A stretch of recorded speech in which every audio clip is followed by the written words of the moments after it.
Welcome to Perfection IAS. Today we are going to see the current affairs of 23rd of November. Let us start. जो हमारा पहला national issue है that is suicide prevention policy.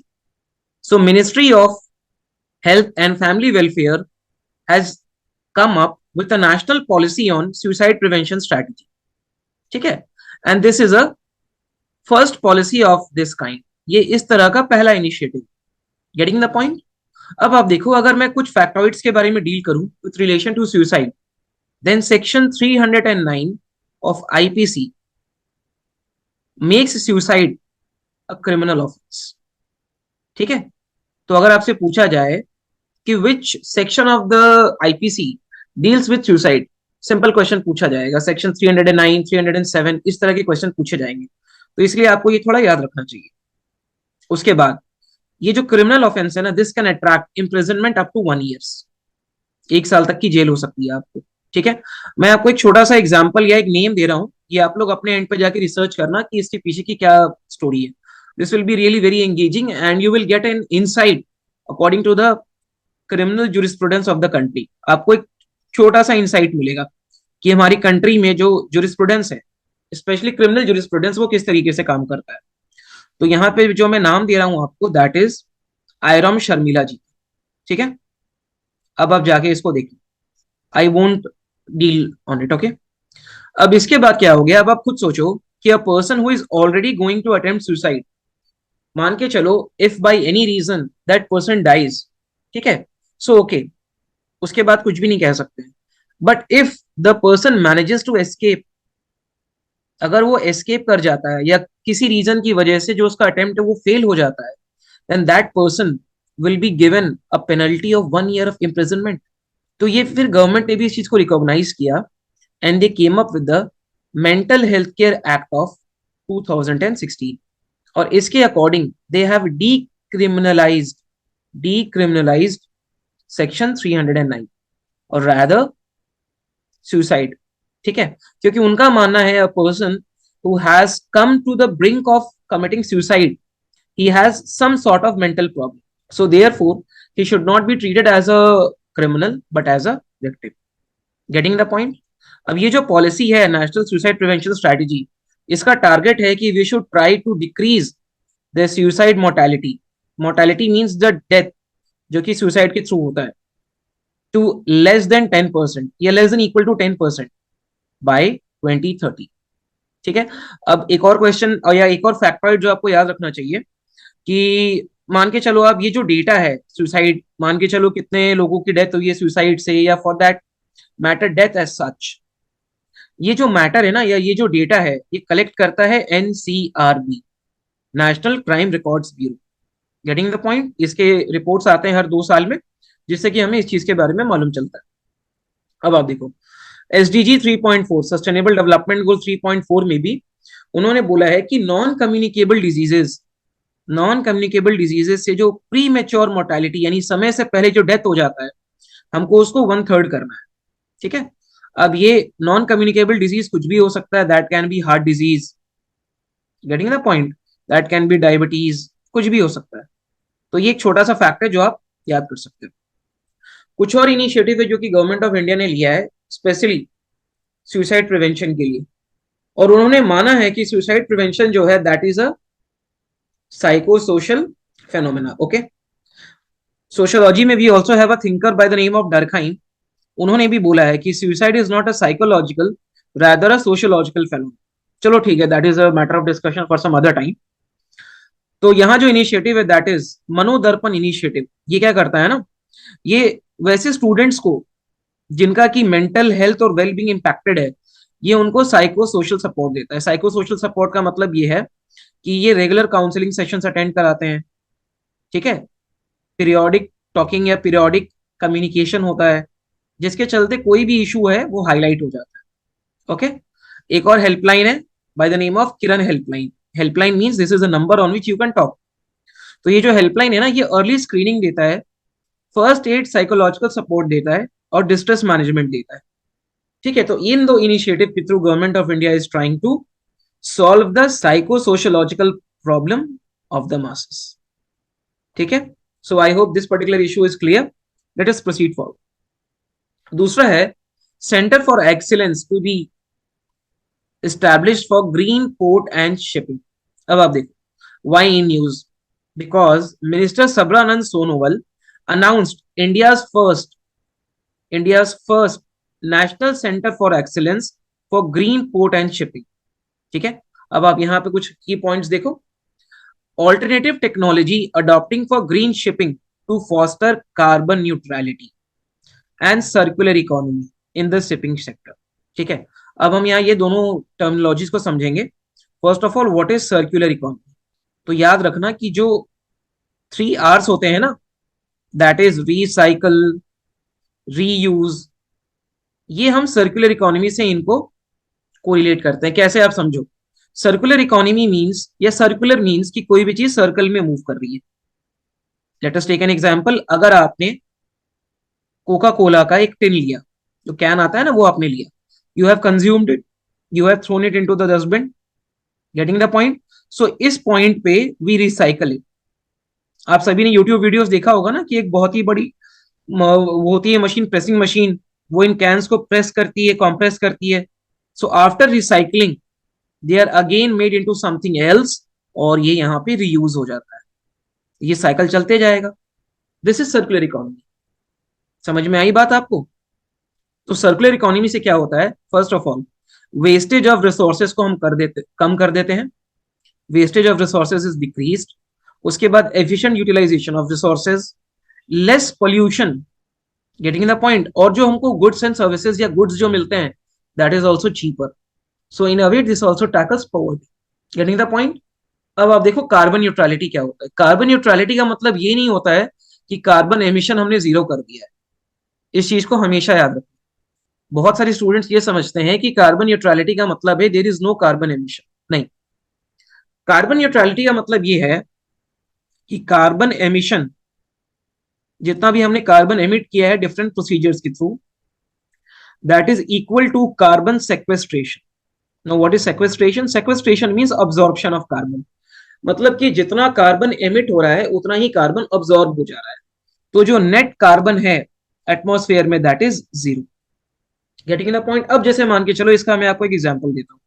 आपने fossil fuel burn किया, कोल, petroleum वगैरह वगैरह, जिससे कि एटमॉस्फेयर में कार्बन रिलीज हुआ. लेकिन subsequently you have planted more trees. आपने और ट्रीज प्लांट कर दिया.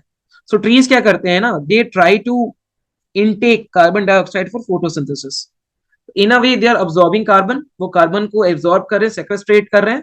तो एमिशन एक तरफ से हो रही है और दूसरी तरफ से एब्सॉर्प्शन हो रहा है. तो when these two factor counter each other, this is known as carbon neutrality.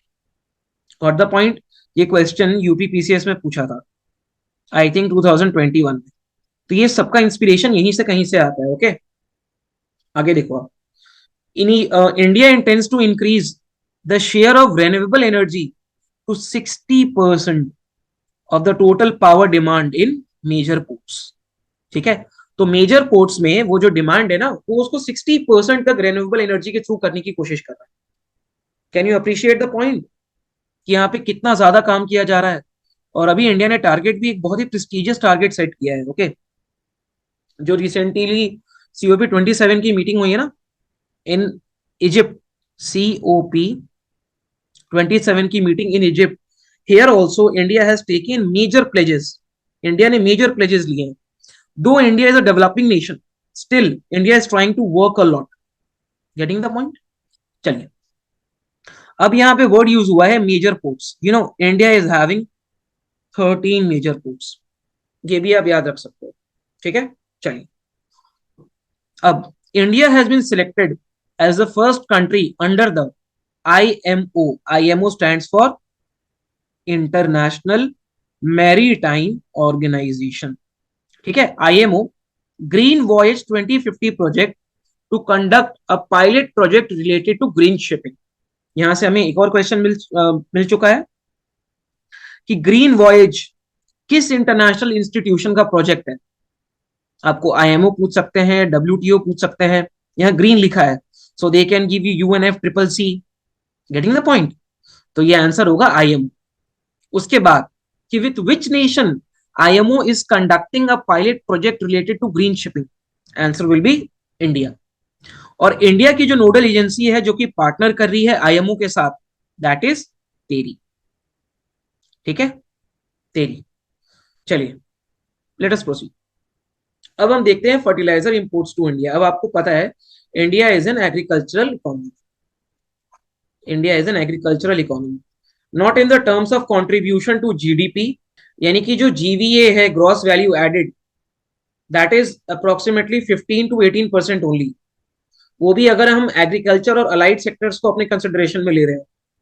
लेकिन population wise we can say that India is still an agricultural economy because 50% of the population depends on agriculture. ठीक है, उसके बाद we need fertilisers. Green revolution के बाद ये और ज्यादा डोमिनेंट हो गया है। लेकिन India is not a large producer of fertilisers, rather we import it. इसी के बैकड्रॉप में this news becomes all the more important. कैसे देखो, Russia became the biggest fertiliser supplier to India in the first half of 2022-23। यानी कि Russia जो है वो लार्जेस्ट फर्टिलाइजर सप्लायर है इंडिया का। अब आप देखो, ये रिसेंटली हमने चेंज किया है, तो क्वेश्चन आपसे पूछा जा सकता है कि which is the largest fertiliser supplier of India, या विथ विच नेशन या with what nation does India imports largest amount of fertiliser. Earlier ये जो पोजीशन है ना, ये चाइना ने ऑक्यूपाई किया हुआ था, but now this has been given to Russia.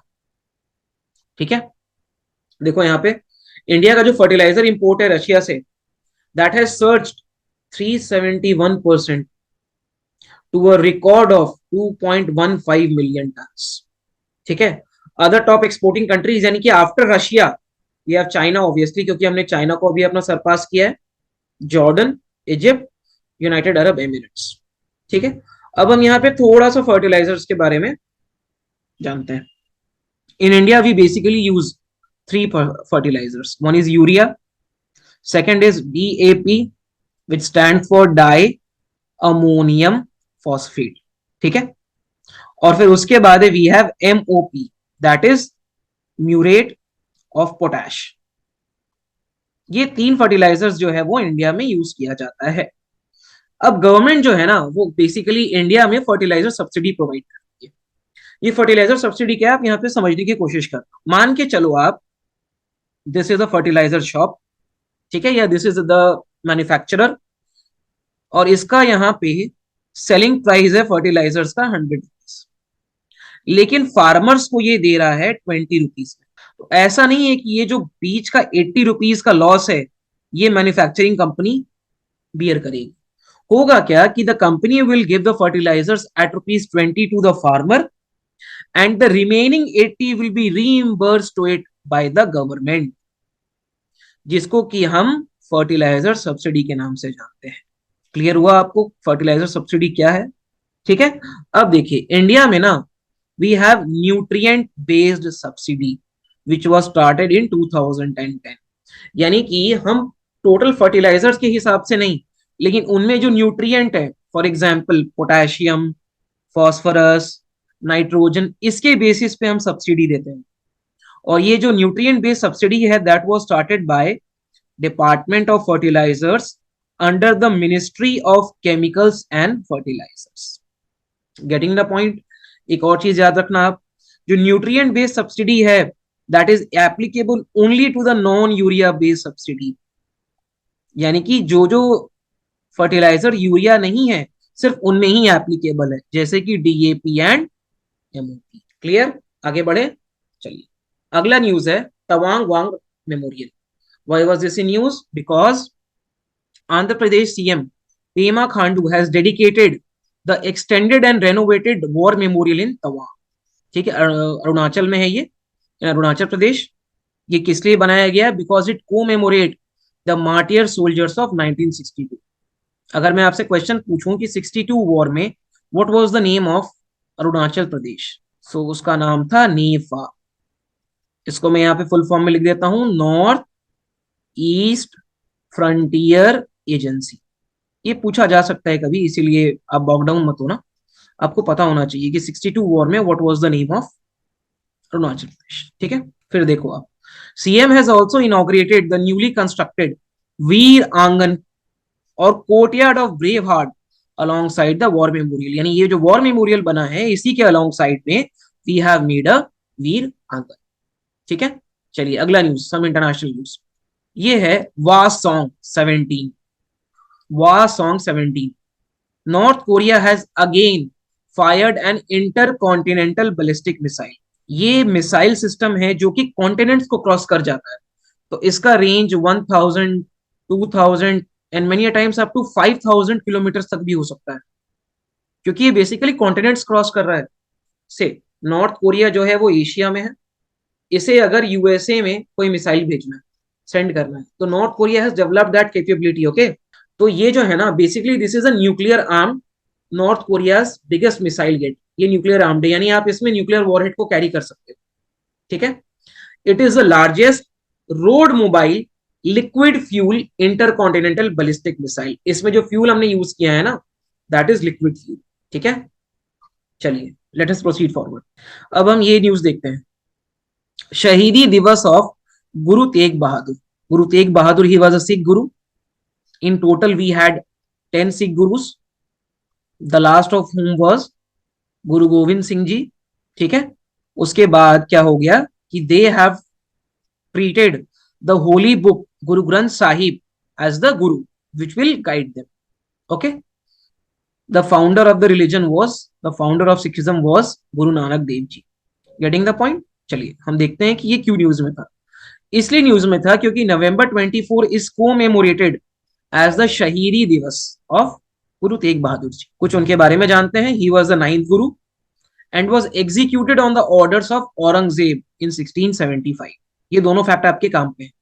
क्या काम के हैं? सबसे पहले कि when was Guru Tegh Bahadur ji was executed 1675 and which Mughal ruler ordered it? Aurangzeb. देखो वो क्वेश्चन में आपको कंफ्यूज कर सकते हैं। अगर आपको गायनेकोलॉजी नहीं, अगर आपको पूरा का पूरा टाइम पीरियड नहीं याद है, they can give you Jahangir, they can give you Shahjahan and they can confuse you. Okay, अब आप देखो, at the site of Guru Tegh Bahadur's execution stands Gurudwara Seesganj Sahib, which was built in 1783 in Delhi's Chandni Chowk. Very important information. ये भी आप याद कर सकते हो। And what was the childhood name of Guru Tegh Bahadur? His name was Tyagmal. We also have a biography dedicated to him, which goes by the name of Gur Bilas Padshahi Dasmi. ठीक है? So this news is very information loaded and this can be asked in the examination, so pay due attention to it। ठीक है, अगला news देखो आप, लचित बोरफुकन। ठीक है, why was this in news? This was in news because Assam has celebrated 400th birth anniversary of Borphukan which culminated in New Delhi। तो basically हम यहाँ पे जानते हैं कि he was an ahom general, he was an ahom general who used to function in the 17th century। ये 17th century में function किया करते थे। थोड़ा सा हम अहोम किंगडम के बारे में जानते हैं। So Ahom is a 13th century kingdom which flourished in Assam. ठीक है, ये क्लियर हो गया। तो ये बेसिक सा क्वेश्चन पूछा जा सकता है कि अहोम किंगडम का मेजर रीजन कहां था जहां वो रूल किया करते थे। They can give you any north eastern state but the answer will be Assam. Clear? Who was the founder of this particular kingdom? His name was Chaolung Sukaphaa. ठीक है, ये आप याद कर सकते हो। He was the founder of Ahom kingdom and they ruled for approximately 18 century, 18 नहीं 8 century, यानी इन्होंने करीबन करीबन 700 से 800 साल तक रूल किया है। और 1826 में, 1826 में इनके किंगडम को अनेक्स कर लिया गया था। ठीक है, बाय विच ट्रीटी? तो वो ट्रीटी का नाम बहुत इंपॉर्टेंट है यहाँ पे। The name of the treaty is treaty of Yandabo. Treaty of Yandabo. ये कुछ फैक्ट्स है अहोम किंगडम्स के बारे में। क्लियर हो गया? अहोम किंगडम कौन सा रीजन है? Assam region. When did it come into prominence? 13th century. Who was the founder? Chaolung Sukaphaa. When was it annexed by the Britishers? 1826। The name of the treaty, treaty of Yandabo. Clear हो गया? अब आप देखो, इनके बारे में हमने डील कर लिया है। He is a 17th century Ahom general. और why is he so famous? He is so famous due to battle of Saraighat. आप सबने कभी ना कभी हिस्ट्री में सुना होगा। तो यहाँ पे ना बोरफुकन ने he inflicted a crushing defeat on the Mughals. उन्होंने मुगल्स को बहुत बुरी तरीके से हराया था। ठीक है, जब आप मेडिवल हिस्ट्री पढ़ोगे ना, और जब आप यहाँ पे मुगल रूल के बारे में पढ़ोगे तो आप देखना कि वहां पे सब्सिक्वेंट मुगल रूल में there is mention of Ahoms every time. तो इनका रूल इतना सिग्निफिकेंट था। Let us see some environment news. सबसे पहले हम जंबो ट्रेल्स के बारे में देखते हैं। ये क्यों न्यूज में था? क्योंकि Annamalai tiger reserve which is in Coimbatore Tamil Nadu has launched jumbo trails. ठीक है, अब ये क्यों लॉन्च किया गया है? To educate the visitors to the tiger reserve about elephants. अब आप देखो, जंबो जो है ना, ये हमेशा हम एलिफेंट्स के बारे में, तो जितने भी लोग टाइगर रिजर्व, अब देखो आप, अगर टाइगर रिजर्व है तो जरूरी नहीं वहां सिर्फ टाइगर ही होंगे, वो एक पूरा आपका कंटिग्यूअस जोन होता है। ठीक है, तो वहां पे क्या है ना कि वहां पे लोगों को जनरली एलिफेंट के बारे में हम लोग एजुकेट करते हैं, फ्लोरा और fauna of the Anamalai tiger reserve के बारे में एजुकेट करते हैं। तो जो पहला जंबो ट्रेल है that will happen on 26 November. और ये जो प्रोग्राम है this is organised by advance wildlife management training centre Attakatti and is implemented by Keel Poonachi eco development committee. ठीक है, अब यहाँ पे थोड़ा सा फैक्टॉइड आपको टाइगर रिजर्व के बारे में दे देता हूं। अकॉर्डिंग टू द मिनिस्ट्री या according to the website of National Tiger Conservation Authority, ठीक है, which is a statutory body established in 2006, इसके तहत there are total 53 tiger reserve in India as of now. ये फ्यूचर में बढ़ सकता है, आप इस पे थोड़ा ध्यान रखें। We also have a famous project tiger. तो जब प्रोजेक्ट टाइगर लॉन्च हुआ था ना, उसके बाद टाइगर कंजर्वेशन को सीरियसली हम लेने लगे। इसका ईयर है 1970। Please keep in mind. Now let us see some reports and indices. तो पहला इंडिसेस है World Intellectual Property Indicator, released by World Intellectual Property Organisation वीपो। इनका हेडक्वार्टर है जेनेवा स्विट्जरलैंड में। और सबसे इंपॉर्टेंट चीज ये है कि this is one of the 15 specialised agencies of United Nation. ठीक है, अब ये क्या करती है? ये इंटेलेक्चुअल प्रॉपर्टी इंडिकेटर्स के बारे में बताती है। इंटेलेक्चुअल प्रॉपर्टी मतलब जैसे बुक्स हो गया, कुछ न्यू आपका क्रिएशन हो गया, for example song, for example some trademarks. ठीक है, तो global intellectual property filing of patent, trademark and design reach record level in 2021। यानी 2021 में बहुत सारे पेटेंट्स फाइल हुए थे, बहुत सारे ट्रेडमार्क्स फाइल हुए थे। ठीक है, तो यहाँ पे ये कुछ ग्रोथ के बारे में बात करते हैं। In India the growth was 5.5%, in China again 5.5%, and in Republic of Korea this was 2.5%। लेकिन कुछ प्रोमिनेंट नेशंस भी हैं जहां हमने डिक्लाइन देखा है इंटेलेक्चुअल प्रॉपर्टीज में, जैसे कि यूएसए। आप सोचो, ये सारे नेशंस जो हैं they are pioneers in development, pioneers in research, basically they are pioneers in any kind of scientific development. तो यहां पे हमने देखा है ना कि डिक्लाइन हुआ इंटेलेक्चुअल प्रॉपर्टी इंडिकेटर्स। ठीक है, तो ये बहुत इंपॉर्टेंट है, आप ध्यान रखना, क्योंकि हम सोच भी नहीं सकते हैं कि यूएसए और जापान जैसी देश में डिक्लाइन आएगा। So try to remember. अगला देखो आप, हैंडबुक ऑफ स्टैटिस्टिक्स। याद करो, हमने कल भी देखा है हैंडबुक ऑफ स्टैटिस्टिक्स का, रेन्यूएबल एनर्जी के कॉन्टेक्स्ट में हमने देखा था। ठीक है, अगर आपने नहीं देखा आप जाके कल के करंट अफेयर्स को रिवाइज करो। तो देखो 7th एडिशन जो है इसका रिलीज किया गया है by Reserve Bank of India. इसमें दो नए सेक्शन है, हेल्थ एंड एनवायरनमेंट। कल हमने एनवायरनमेंट का देखा था। ठीक है, रेन्यूएबल एनर्जी इंस्टॉल्ड कैपेसिटी के बारे में। यहाँ पे हम देखेंगे कुछ नंबर ऑफ फैक्ट्रीज। तो मैक्सिमम फैक्ट्रीज जो है ना वो तमिलनाडु में। Tamil Nadu has approximately 16% of the country's factory, then we have Gujarat and then Maharashtra. अब ये इसलिए इंपॉर्टेंट है, अगर आपसे क्वेश्चन पूछ दिया जाए कि which state in India has maximum number of factories as percentage to the total number of factories in India, और अगर ऑप्शंस में महाराष्ट्र है, सो मैक्सिमम पीपल इसको टिक करेंगे। Maharashtra is known as the economic capital of the country, but the answer is Tamil Nadu.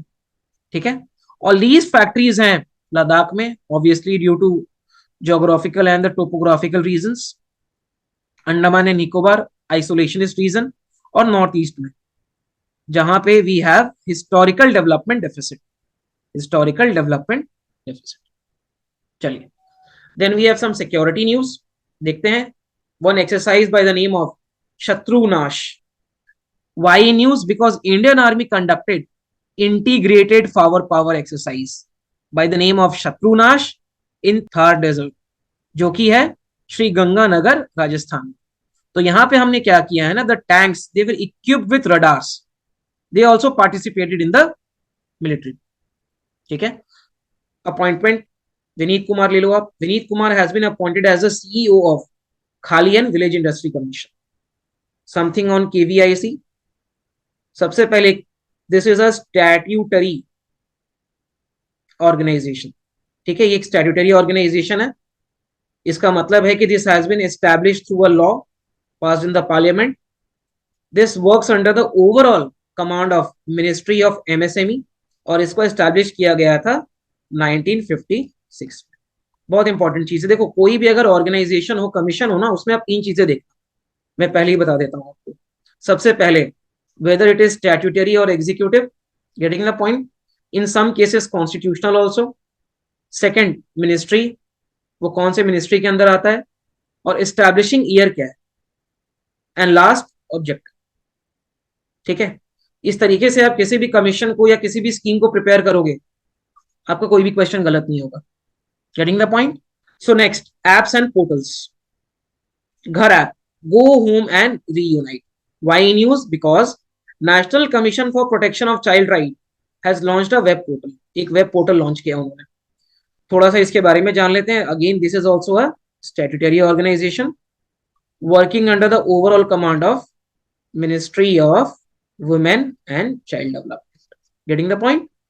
चलिए, अब इसका aim क्या है? सबसे पहले digital tracking and monitoring of children from every district to smoothen their process of repatriation. Repatriation means कि वैसे child they have been victims of some abuse और से फॉर एग्जांपल ट्रैफिकिंग, अगर हम उनको सोसाइटी में वापस से इंडक्ट करना चाहते हैं तो ताकि वो प्रोसीजर बहुत स्मूथली हो जाए, उसके लिए हम ये वाला प्रोजेक्ट लेके आए. क्योंकि देखिए होता क्या है ना, जब भी कोई भी चाइल्ड या फॉर एन इंस्टेंस कोई भी individual, if he is a victim of abuse, it is very difficult to integrate him back into the society, क्योंकि उसको बहुत डाउट हो जाता है सोसाइटी को लेकर. He can not easily trust anyone. So इसके लिए हमने इस चीज को क्रिएट किया है. अब जो मैंने फैक्ट आपको ऊपर बताया, देखो आप, this is a statutory body under Section 3 of Commission for Protection of Child Rights. This is also mandated to monitor proper implementation of Juvenile Justice Act. ठीक है, POCSO act and RTE act. तो इसका एक बहुत ही wide ranging function. Clear. कुछ हम और person in news देखते हैं. बाबू मणि, he passed away recently. Okay, who was he? He was an integral part of Indian football team, or he was the first Indian team. He was a part of first Indian team that qualified for the AFC Asian Cup in 1984. ठीक है. Now let us see some random pointers. सबसे पहला, who has defeated Norway's Casper Ruud to collect a record equaling 6th ATP final title in Italy? His name is Novak Djokovic. ठीक है. तो we have Norway's Casper Ruud. He has 6 ATP final titles और इसको equal कर लिया है Novak जोकोविच ने. Clear. Now, who is the first Indian paddler to win a medal in ITTF ATTU Asian cup? Manika Batra. Okay, and she is a paddler. Remember, ये एक paddler है. Who has been re elected as a president of Kazakhstan? Kassym Jomart Tokayev. ठीक है, फैक्टॉइड है, nothing सच कि इसमें कुछ explanation हो, कुछ एनालिटिकल चीजें नहीं है, जस्ट फैक्ट, रैंडम फैक्ट्स. यहाँ ये चीजें आ जाती. Which Bollywood megastar has been honoured with Saudi Arabia's Red Sea film festival with a career award? ये याद रखना, सऊदी अरेबिया का Red Sea film festival with a career award, Shahrukh Khan. Just try to remember it. उसके बाद, which minister has launched 53 hours challenge for the 75 creative minds tomorrow? Anurag Singh Thakur. अब आप देखो, हम आजादी का अमृत महोत्सव मना रहे हैं. मैंने आपको लास्ट क्लास में भी बताया था 75 बहुत सारी चीजों में 75 का मेंशन होगा. इस चीज पे आप अलग से ध्यान रखना कि जहां भी 75 का मेंशन आ रहा है, you need to observe it. ठीक है. Which state has introduce an award to promote good governance and reward innovative human resources to make extraordinary efforts at work place? Haryana government. Basically work place में अगर आप कुछ एक innovative चीजें लेके आ रहे हो जिसके चलते लोग अच्छे से काम करें, उसके लिए हरियाणा गवर्नमेंट ने एक रिवॉर्ड निकाला है. ठीक है, ये देखो आप, बुद्धा वमन. This is the first of its kind Buddhist heritage theme park. कहां पे हमने एस्टेब्लिश किया है? तेलंगाना. ठीक है. Which Indian origin paediatrician has won 2023 Victorian Australian of the Year award. His name is Dr. Angaraj Khil. Okay, let us proceed. In the 15th Asian Aryugam Championship in South Korea, India ने कितने यहाँ पे gold जीते हैं? 25 gold. Sports की news important होती है. और एशियन एयरगन चैंपियनशिप कहां हुआ है? South Korea. Last event for today is Canada's which city got first turban, यानी जो लोग टर्बन पहनते हैं, Harkirat Singh as the deputy mayor. Answer will be Brampton. So Brampton is a Canadian city who has got its first turbaned Sikh deputy mayor. His name is Harikirat Singh. Okay. So this is it for today. हम अगली बार मिलेंगे अगले दिन के current affairs के साथ. Thank you very much.